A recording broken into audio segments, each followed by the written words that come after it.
لیکن حمزہ بہت خوفزدہ ہوتا ہے اور کچھ بول نہیں پاتا، جس کے بعد وہ بے ہوش ہو جاتا ہے۔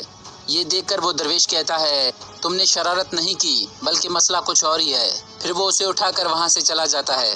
یہاں خضر اندازہ لگاتے ہوئے کہتا ہے میرے حساب سے یہ وہ جگہ ہے، اب ہمیں ساحل سے اترنے کے لیے کوئی جگہ تلاش کرنی ہوگی۔ جس کے بعد خضر کہتا ہے یہاں تو کوئی بھی دکھائی نہیں دے رہا میرے بھائی، ایسا لگتا ہے وہ چھپ کر ہمارے آنے کا انتظار کر رہے ہیں۔ یہاں عروج بابا کی کشتی میں ایک شخص اندازہ لگاتے ہوئے کہتا ہے ہم فجر سے پہلے منزل تک پہنچ جائیں گے۔ یہ سن کر ہوروزو کہتا ہے کیا یہ پیش گوئی ہے یا ہندسوں کا کام ہے؟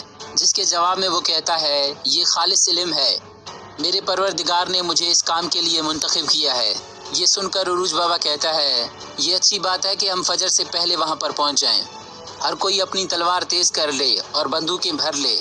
یہاں نیکو اور خضر ایک جگہ پر پہنچ جاتے ہیں۔ خضر کہتا ہے یہ کشتی چھپانے کے لیے اچھی جگہ ہے نیکو، یہاں بہت سی غاریں ہیں اور جگہ بھی بڑی ہے، لیکن پہلے ہم ایک ایک کر کے تمام غاروں سے گزریں گے اور ہمیں درکار مواد تلاش کریں گے۔ یہ سن کر نیکو کہتا ہے کس قسم کا مواد؟ خضر کہتا ہے اندر لگائی جانے والی گھات کو ناکام کرنے کے لیے کچھ بھی۔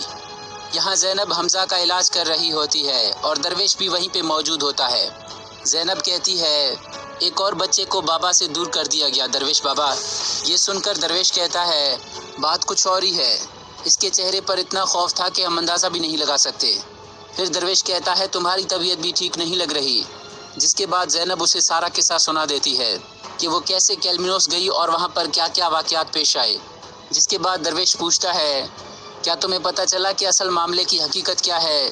جس کے جواب میں زینب کہتی ہے لوہار نے شہزادہ مراد کو اغوا کرنے کی کوشش کی۔ یہ سن کر درویش سوچ میں پڑ جاتا ہے اور پھر وہ پوچھتا ہے کیا تمہیں پتہ چلا کہ اس لوہار کا نام کیا تھا؟ جس کے جواب میں زینب کہتی ہے خضر۔ یہ سن کر درویش کھڑا ہو جاتا ہے اور کہتا ہے کیا تم مجھے دوبارہ تفصیل سے بتا سکتی ہو کہ وہاں پر کیا کیا ہوا؟ یہاں حکیمہ دسبینہ کا علاج کر رہی ہوتی ہے۔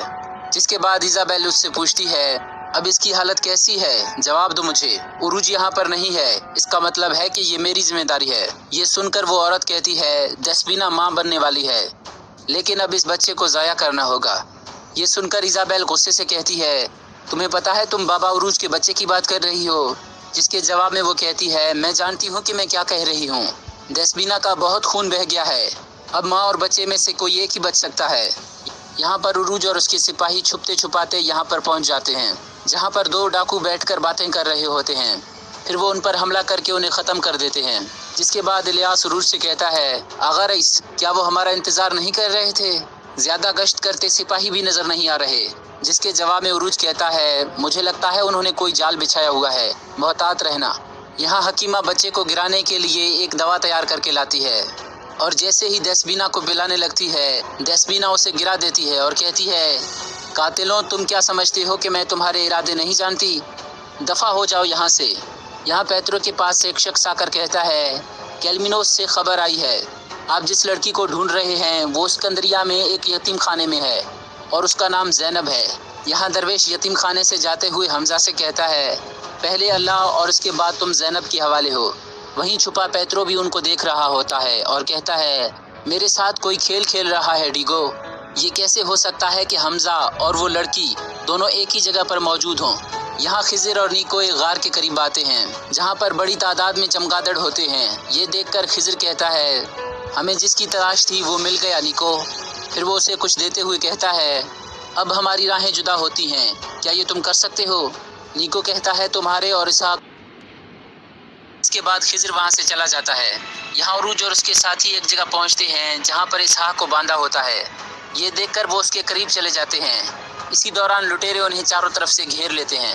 جس کے بعد انتوان بھی وہاں پر آ جاتا ہے اور کہتا ہے اس طرح کی لاپرواہی کر کے تم سمندر کے سلطان نہیں بن سکتے عروج۔ جس طرح تم نے میرے بھائی کو مار کر لٹکایا تھا اب تم اپنے بھائی کو بھی لٹکتا ہوا دیکھو گے۔ اسی دوران دو لٹیرے خضر کو پکڑ کر وہاں پر لاتے ہیں اور خضر چلا رہا ہوتا ہے۔ اس کی آواز سن کر نیکو کہتا ہے اشارہ مل گیا۔ یہاں الیاس عروج سے کہتا ہے اب کیا ہوگا بھائی؟ انتوان خضر سے پوچھتا ہے تم کون ہو؟ یہ سن کر عروج کہتا ہے یہ میرا سپاہی ہے اور آہستہ آواز میں کہتا ہے مت بتانا۔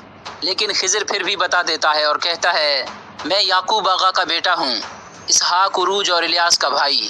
یہ سن کر انتوان اور زیادہ خوش ہو جاتا ہے۔ انتوان کہتا ہے تو تم ہو خضر اور تم خود چل کر یہاں پر آئے ہو۔ اس کے بعد وہ عروج بابا سے کہتا ہے اپنی تلوار پھینک دو، جیسا کہ تم دیکھ رہے ہو تمہارے 2 بھائی میرے قبضے میں ہیں۔ یہ سن کر خضر عروج سے کہتا ہے ایک بھائی دوسرے بھائی کو کبھی مشکلات میں تنہا نہیں چھوڑتا عروج آغا، آپ بے فکر ہو جائیں، پریشان مت ہوں۔ یہ سن کر عروج اپنے سپاہیوں سے کہتا ہے اپنی تلواریں پھینک دو اور دھیرے سے الیاس سے کہتا ہے خضر کوئی کھیل کھیل رہا ہے۔ اسی دوران کافی سارے چمگادڑ وہاں پر پہنچ جاتے ہیں، جنہیں دیکھ کر وہ سب پریشان ہو جاتے ہیں۔ یہ دیکھ کر عروج اور اس کے سپاہی لٹیروں پر حملہ کر دیتے ہیں اور وہاں پر ایک زبردست جنگ شروع ہو جاتی ہے۔ یہ دیکھ کر انتوان وہاں سے بھاگنے لگتا ہے اور خضر جا کر اسحاق کو آزاد کرتا ہے۔ کافی دیر مقابلہ کرنے کے بعد وہ ان سب کو ختم کر دیتے ہیں۔ یہاں عروج اور الیاس انتوان کے پاس پہنچ جاتے ہیں۔ انتوان کے ساتھ جو سپاہی ہوتے ہیں عروج اور الیاس انہیں ایک ہی جھٹکے میں ختم کر دیتے ہیں، جس کے بعد انتوان اور عروج کے درمیان جنگ شروع ہو جاتی ہے اور کافی دیر مقابلہ کرنے کے بعد عروج اس پر قابو پا لیتا ہے۔ یہ دیکھ کر انتوان کہتا ہے سمندر کے سلطان نے سمندر کے خدا کو شکست دے دی۔ عروج کہتا ہے نہیں، ایک ترک نے ایک ظالم کو شکست دے دی اور اب ہمیشہ ایسا ہی ہوگا۔